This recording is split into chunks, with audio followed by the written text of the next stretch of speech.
IPM plan for your farming operation.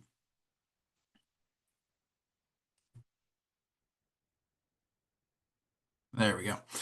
Okay, as always, university programs, activities, and facilities are available and open to all, irregardless of race, color, sex, or any other legally protected class. And if you want to read more into this, the slides will be shared with you after the presentation.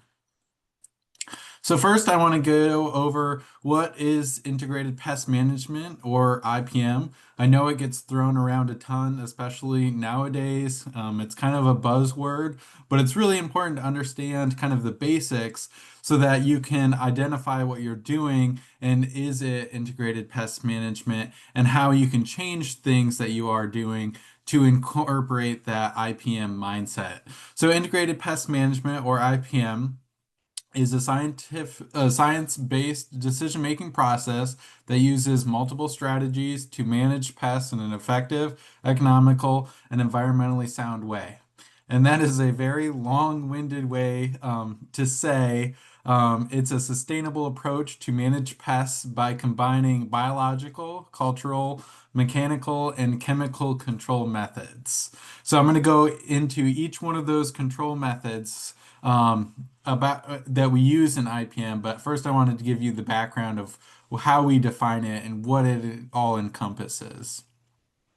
So the good thing to understand about IPM is that it's a multidisciplinary approach to farming. So it's not just agronomy or entomology. That's my background. So I tend to focus on the entomology aspect of IPM, and that's where I think we see a lot of people talk about integrated pest management. It's not integrated insect management, it's pest management. So that encompasses our weeds, our diseases, are other problems that affect our crops. So it's all of those things. So we include plant pathology. Economics are a huge important part of IPM. Climatology for weather modeling, agricultural engineering. And this all goes into kind of the IPM circle that we have here, which kind of shows where we ID the pests, we look at prevention, we monitor the pests, we choose different options to deal with the pests, and then we implement those, evaluate it, and then we start the circle all over again. So IPM is not just a do one time and stop. We're integrating it all the time throughout the season, throughout our whole farming plan. So it's a continuing, ongoing thing that we're implementing.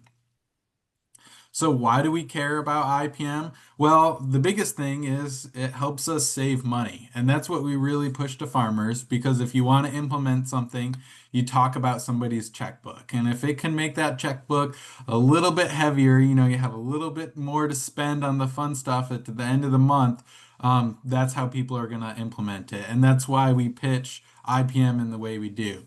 So the way it saves money is reducing unnecessary pesticide use, whether that be for reducing the spraying of pesticides or actually reducing the need for pesticides in general. It protects beneficial organisms in the environment.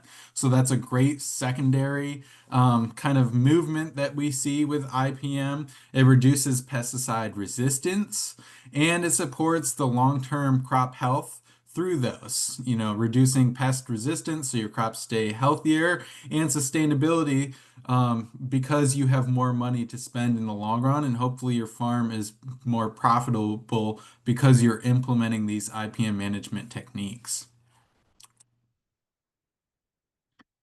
Okay, so the key principles of IPM, first we have prevention, and this is reducing pest establishment. Oftentimes we do this through crop rotation, planting of resistant varieties, which I'm going to talk about later on. Sanitation, this one is really important, especially right now. You may think that the season is coming to an end. I know when I woke up this morning, we had a nice frost all over the lawn.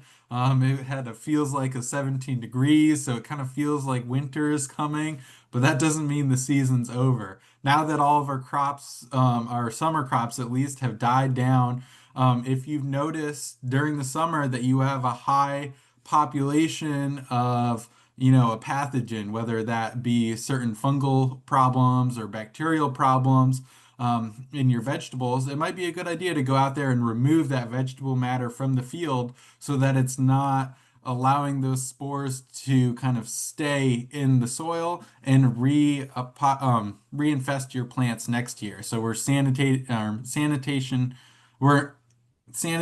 our fields, and then habitat manipulation. Next, we have monitoring. This is using scouting, pheromone traps, and predictive models to assess pest populations.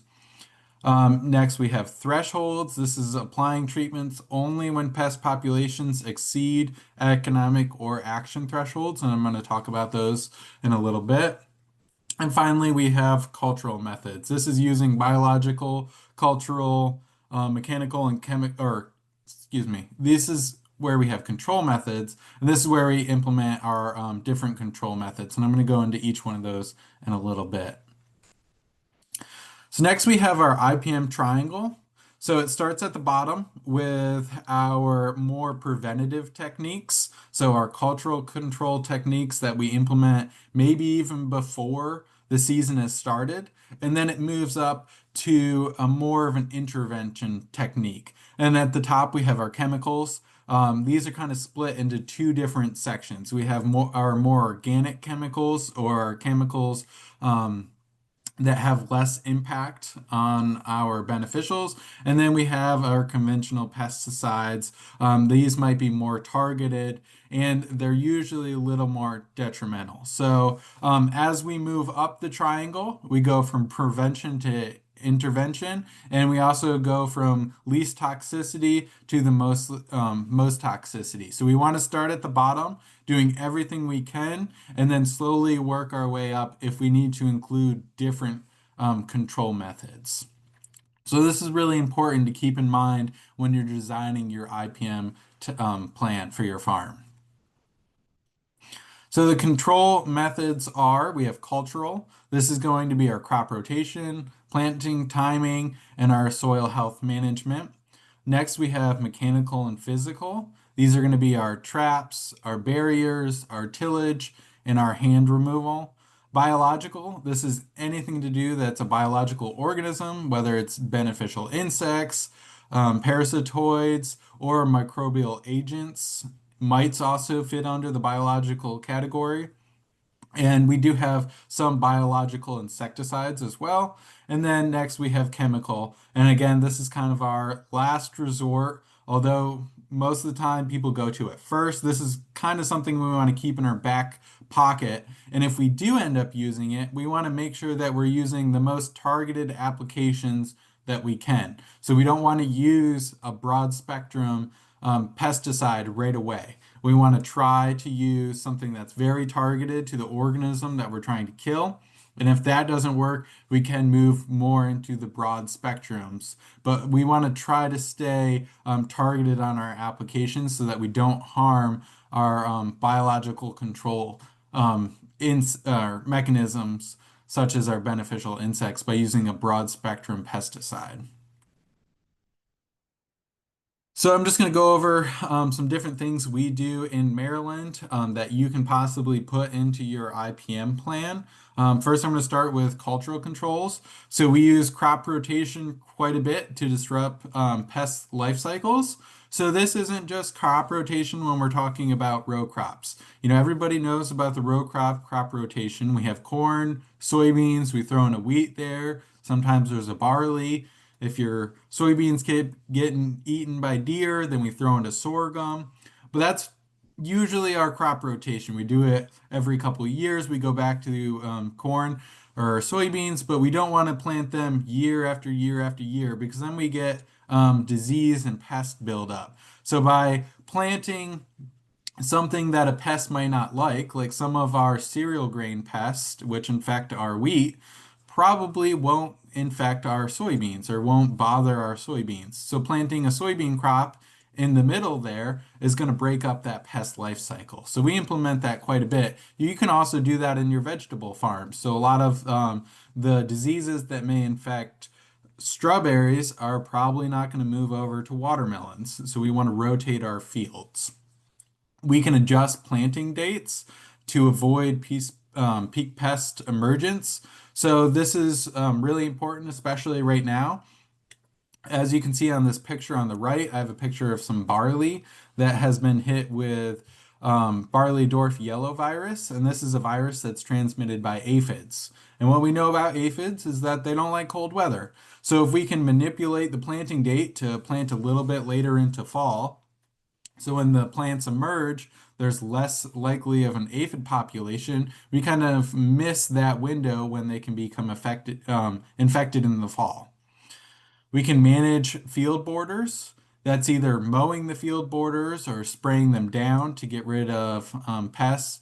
These are going to be dropping our stink bug populations, some of our different beetle populations, or by planting field borders and keeping those field borders in good management, making sure that they're full of wildflowers so that we have a good overwintering site for our beneficial insects, and then planting resistant cultivars.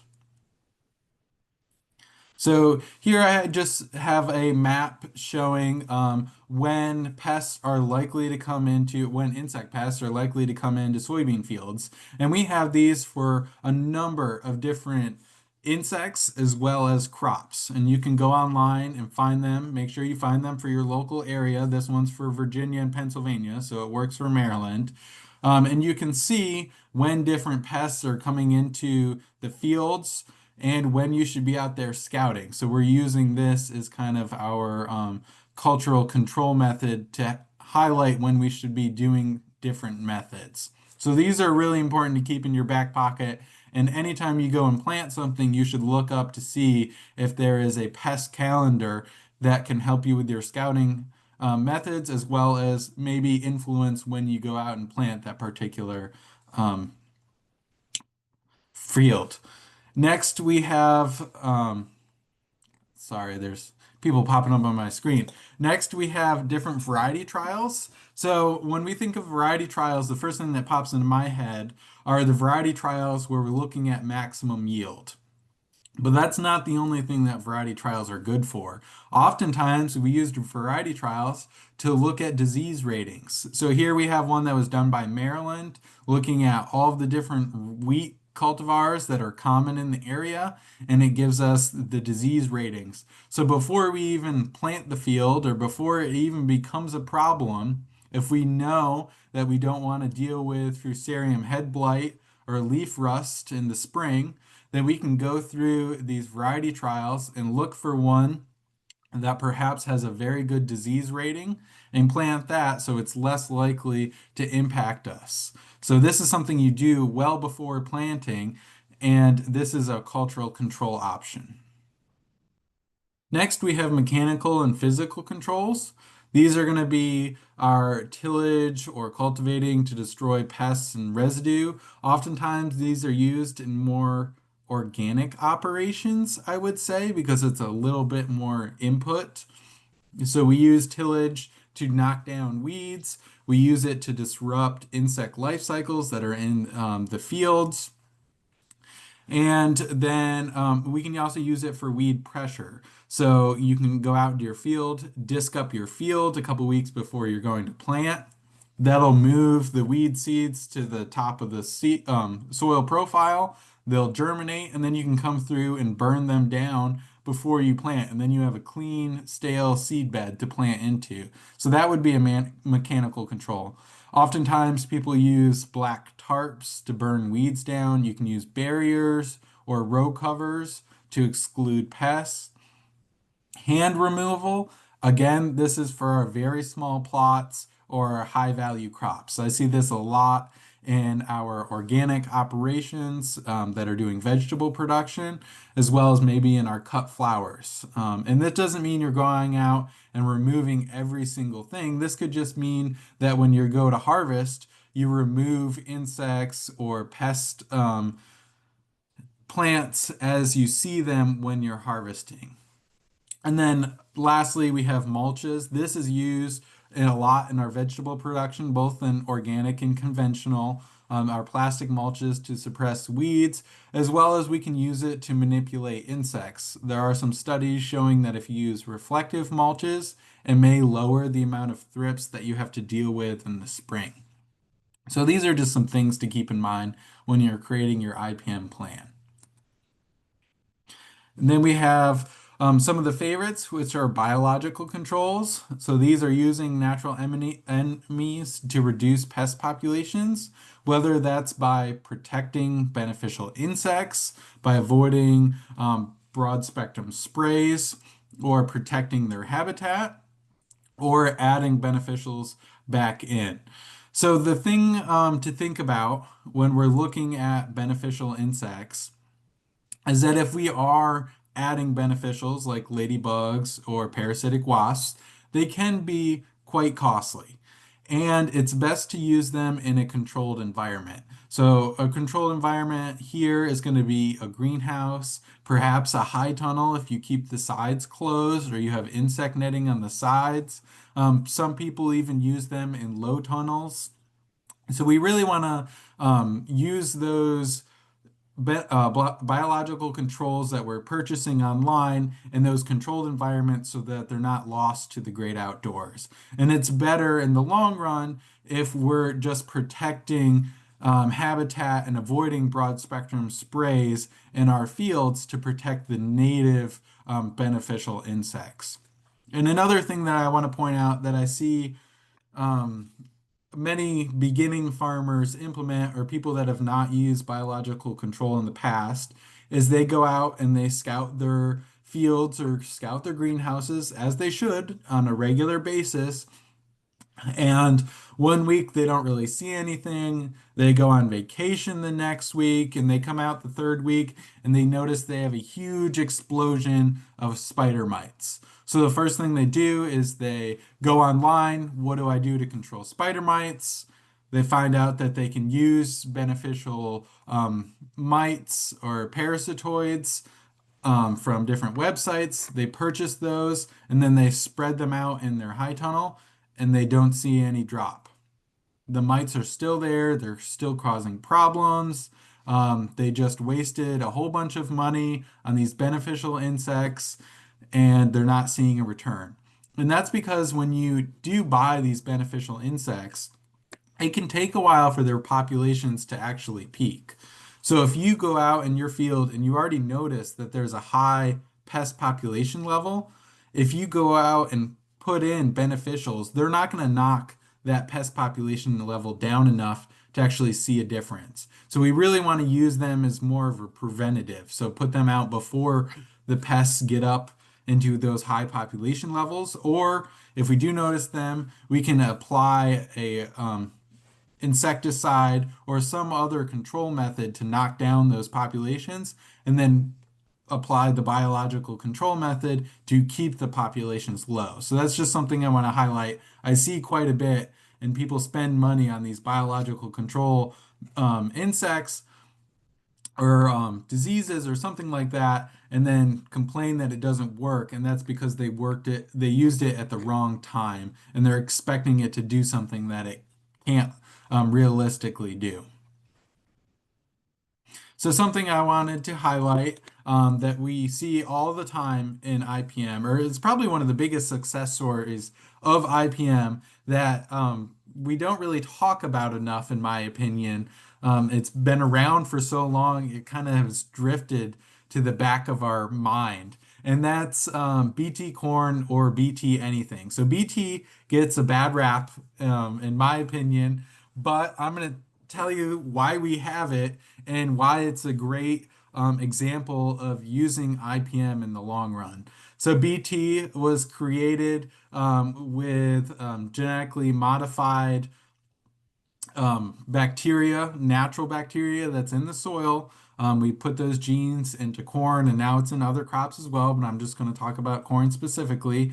It produces a toxin and it was originally made to kill European corn borer. That used to be a huge problem in corn. We don't really see it as a pest around much anymore because it has been knocked down so much because of BT corn. So it came out on the market in the late 90s. And the original BT traits kind of don't have the same efficacy now that they used to. And that's because we didn't quite implement the correct refuge strategies right away that we implement now. So I'm going to talk about those kind of refuge strategies right now. So this is what a field of BT corn looks like. You can't tell the difference between BT and non-BT corn unless you go out into the field and you take samples and you send them off to the lab. They look identical. Maybe the BT corn actually looks a little better because the insects don't take it down as much. But then we have our caterpillars that move in, they start feeding on the BT corn, and the first couple generations die. They get poisoned, they die, and then every once in a while, one might live, and then it's going to breed with a couple others that might live. And pretty soon you're going to have a resistant population to the BT genes that are in the corn. And that's what we saw with our first couple BT um, corn varieties that we put onto the market. We saw resistance build up to those corn varieties. So next, the seed companies decided to implement refuge corn, where for every, let's say, 80 stalks of corn you plant, you need to plant 20 that are non-BT corn, and that's to help reduce the onset of resistance. Farmers had to sign up to do this. They had to, say plant the non-BT corn within 5 acres of the BT corn. And it didn't go that well because who wants to plant non-BT corn that's we know is going to be hit hard by insects and probably not going to yield that well when you can just plant regular BT corn? So then they moved to what's called refuge in a bag. And this is where the seed company mixes it all together and you can't tell the difference unless, again, you go out into the field and you actually sample it by hand and send it off to a lab. So it's all mixed in there together. And that's kind of where we are here today. There are still some of the old um, seed companies that do it the old way, but a lot of them are moving towards this refuge in a bag. And that's to protect the BT genes, protect the to reduce the amount of resistance to these BT genes, which again is something that we use in IPM. So here we have our caterpillars that are eating both the BT corn and the non-BT corn. Highlighted is a caterpillar that grew up on BT corn. Most of the time, these caterpillars, they're not doing as well. Usually they're pretty sickly, they're smaller, they can't fly as far, they're not as vigorous. It's a cost to being resistant to the BT corn. It's like being poisoned from a young childhood all the way up to adulthood. You're just not going to be as healthy as if you weren't poisoned at all. So it produces moths. And then we also have these moths that grow up on the non-BT corn. These ones are going to be very healthy. They're not going to be sickly. They're going to be very prolific breeders. So they're going to combine together and they're going to make a hybrid offspring. And this offspring is going to be half resistant and half non-resistant. And this hybrid offspring is what's going to come around next year and infect your cornfields again. And because it's a hybrid, it has more likely of a chance of dying due to it not being resistant enough to the BT corn. So that's one way we're implementing IPM techniques just in our regular cornfields that I wanted to highlight. Next, I'm going to go over more in depth on managing Maryland's pests. So, or lastly, we have chemical control. This is going to be using economic threshold-based spraying, only applying insecticides when it's economically beneficial to do so. So we're not going out there willy-nilly and spraying. Resistant management. This is rotating modes of action for insecticides. And again, going back to our BT corn, that is where we're incorporating resistance management and to make sure that we have chemicals available year after year that we can continue using. And then we want to use precise application. So we want to target these pesticides at the time that they're going to be useful, at the place that they're going to be useful, and with the equipment that's going to produce the best effects. So we don't want to use a blanket method. We want to target the insecticides or the pesticides as best we can. So next I'm going to talk about building an IPM plan, and I'm sure what most of you are here for. So the steps to building an IPM plan that I kind of put together and I highlight are the most important are identifying pests and problems. This is the base, and I think it's the most important when it comes to your IPM plan.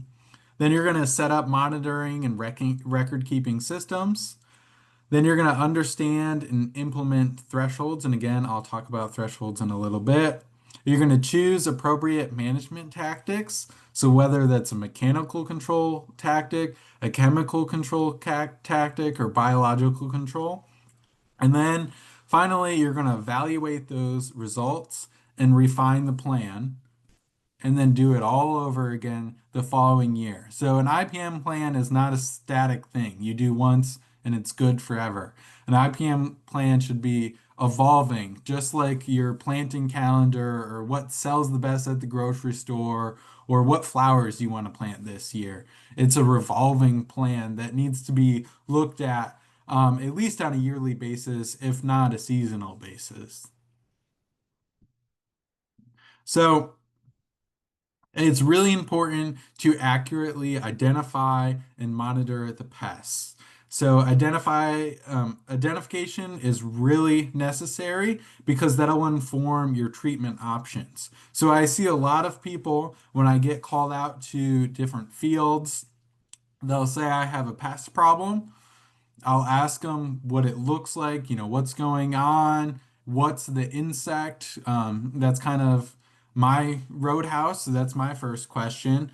And they say, I don't know, or I don't know what to look for, or I think it was big and green and it might have had hair on it. Well, that doesn't really help me much, and it's not really helping you because what you might spray for one caterpillar probably won't work if it's a fly. So you need to tell the difference between a caterpillar and a maggot. So it's really important to be able to identify the pests that are being out in your field. And we want to monitor them. This is through field scouting or scouting in your greenhouse or high tunnel. The use of traps. So on the right-hand side here, we have a sticky card. These are put up often in high tunnels or more high-value crops. Um, they're very sticky, so anything that hits it is going to get caught. And you can see right here, we have a whole bunch of white flies that are attached to it. I see some thrips attached to it, and there's some other insects as well. So I can tell with a really quick glance that these are pest problems that are in this high tunnel, and I don't even have to go and look in the actual plant canopies themselves. Not saying that you shouldn't look in the plant canopies, but it's a really good, easy way to tell that there's a problem right away. It's like the canary in the coal mines. And then you can also use local alerts. And my favorite is record keeping. If you know it was a problem last year and the year before and the year before that, there's a good chance that it's going to be a problem next year and you know when it's going to show up. So again, it's really important to be able to identify certain pests. Here we have in the upper right-hand corner, we have an armyworm. That's going to require different treatment than the one we have in the lower right-hand corner, which is a corn earworm, because the corn earworm is resistant to a lot of our insecticides, so we have to use a more targeted insecticide approach. And we also know that they only show up during a certain time of year versus the armyworm, it's a little easier to control them. And then we have up in the right hand side a soybean looper, and down in the left hand side a green clover worm.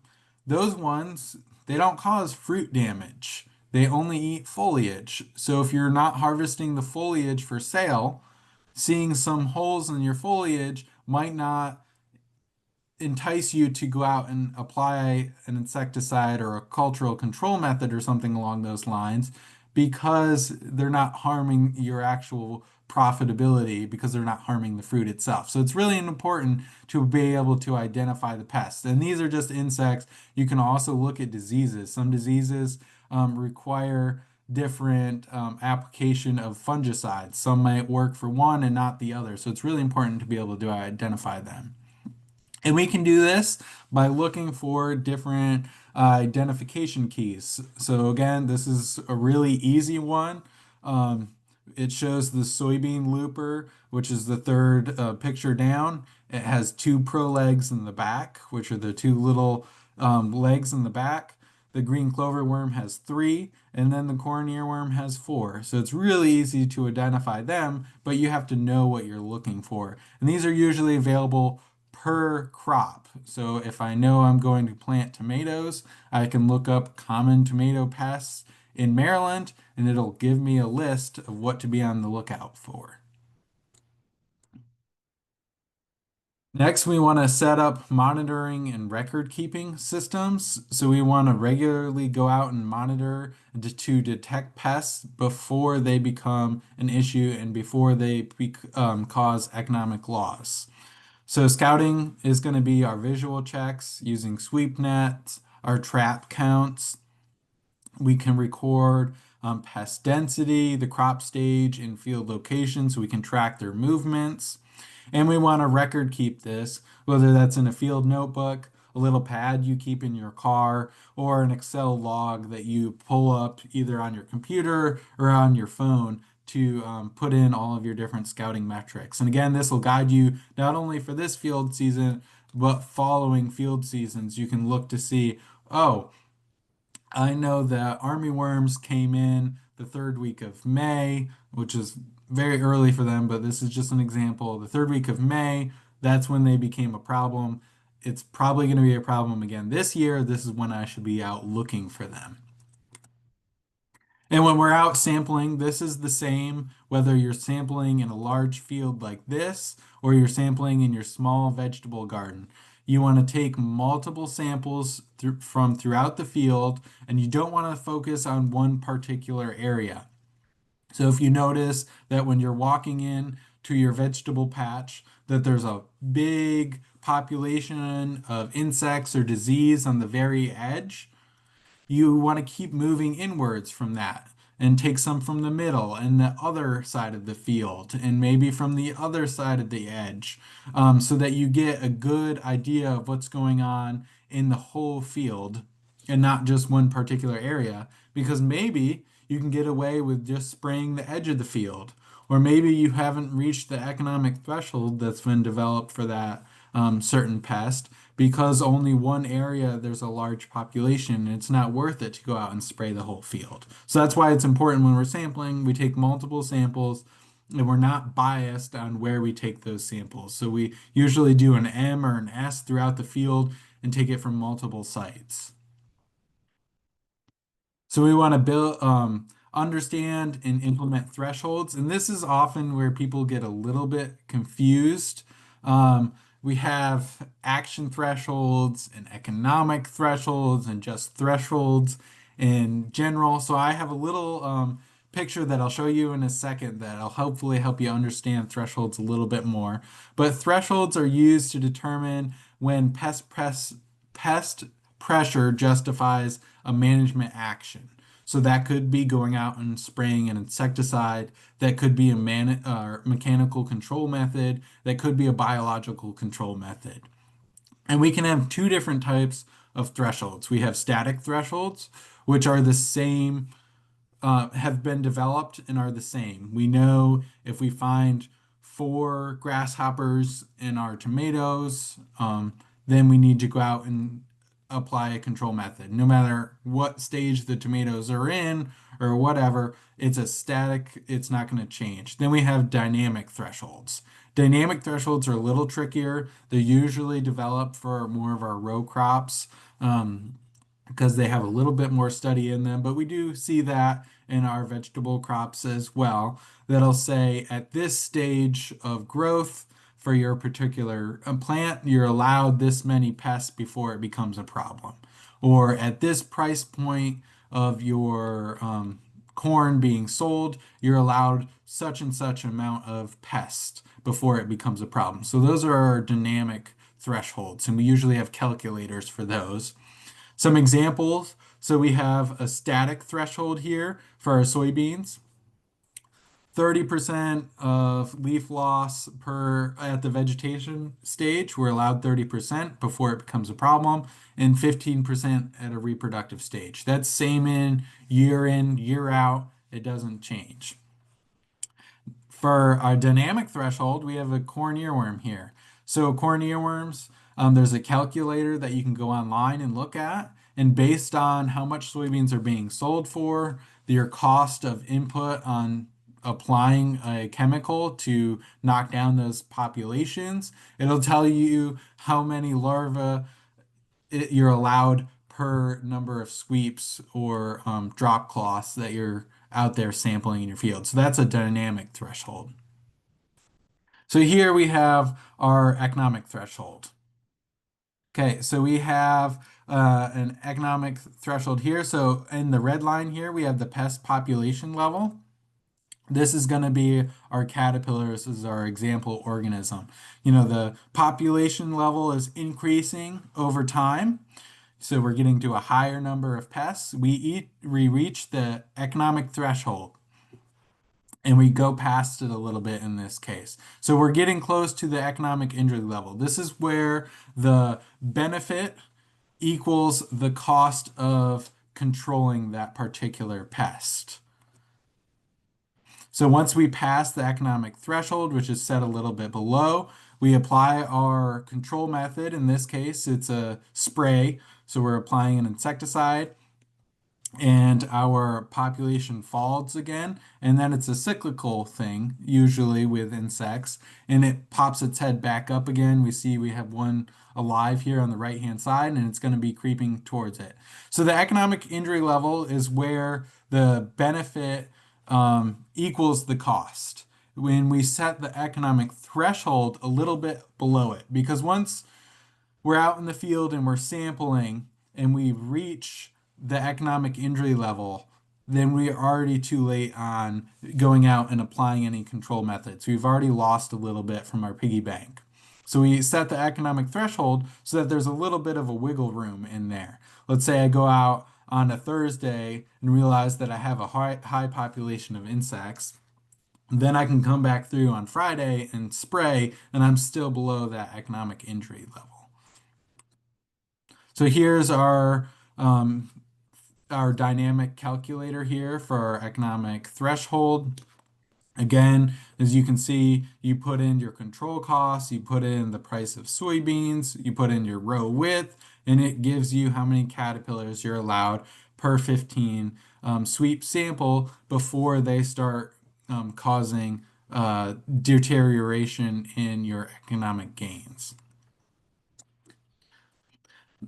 Next, we want to choose an appropriate management tactic. So if we reach our economic threshold, or some crops don't even have an economic threshold because we don't want any of these particular pests out there, then we have to choose a management option.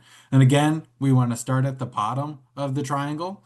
So we want to use our cultural control methods first. This is usually before we actually even plant the seeds. These are our deciding factors before that. So we're using crop rotation, resistant varieties, manipulating planting dates.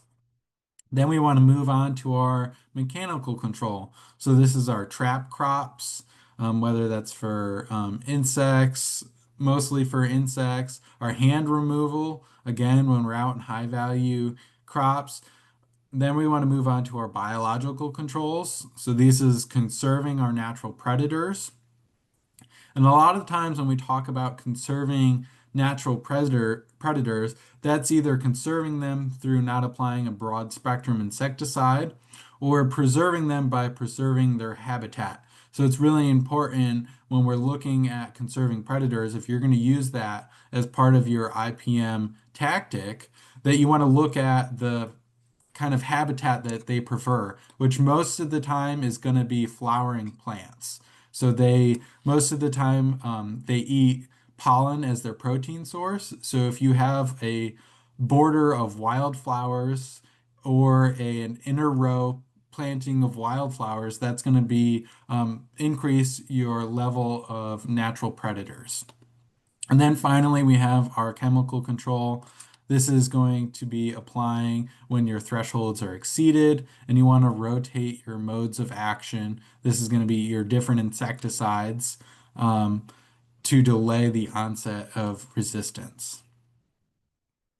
And then finally, one of the most important, again, is to evaluate your results and refine your plan.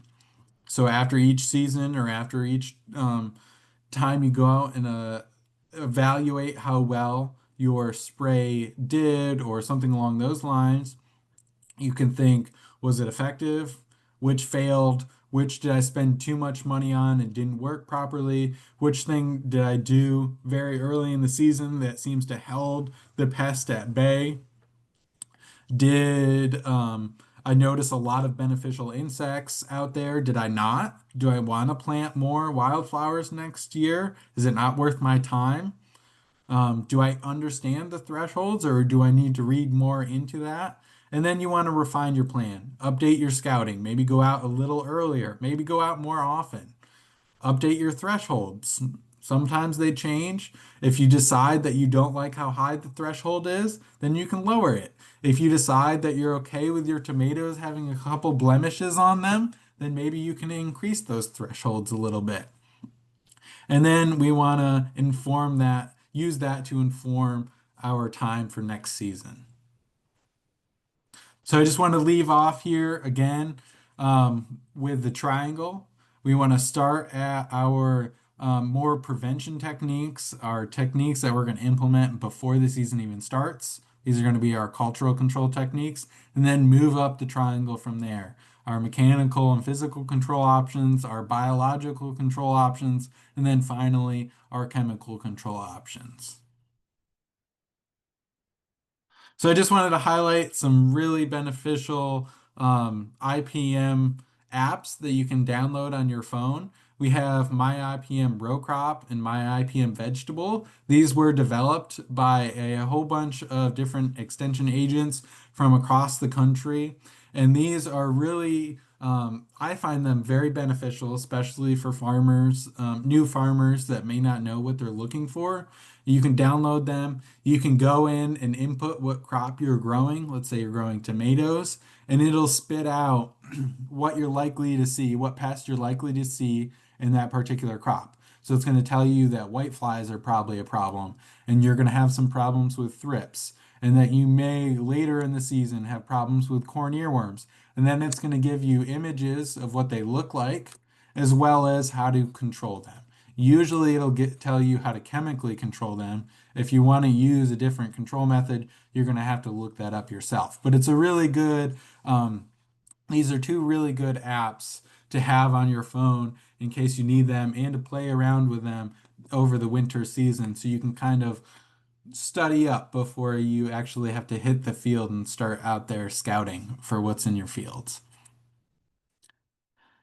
And then finally, we have my contact information if you'd like to reach me. Again, I forgot to say it in the beginning. I'm down in Charles County, but I also help out in Prince George County and Calvert County currently. So if you need some help, reach out to me. If you're not in any of those counties and you still need some help, reach out to me. I might be able to help you, or I can get you in touch with your local extension agent who will definitely be able to help you. And then if you don't mind doing an online teaching evaluation, you can just scan that QR code really quick, and that would help me to know how well I am teaching and what I need to change. So, are there any questions that I can help answer for anybody developing an IPM plan this season or issues that I might be able to help them with?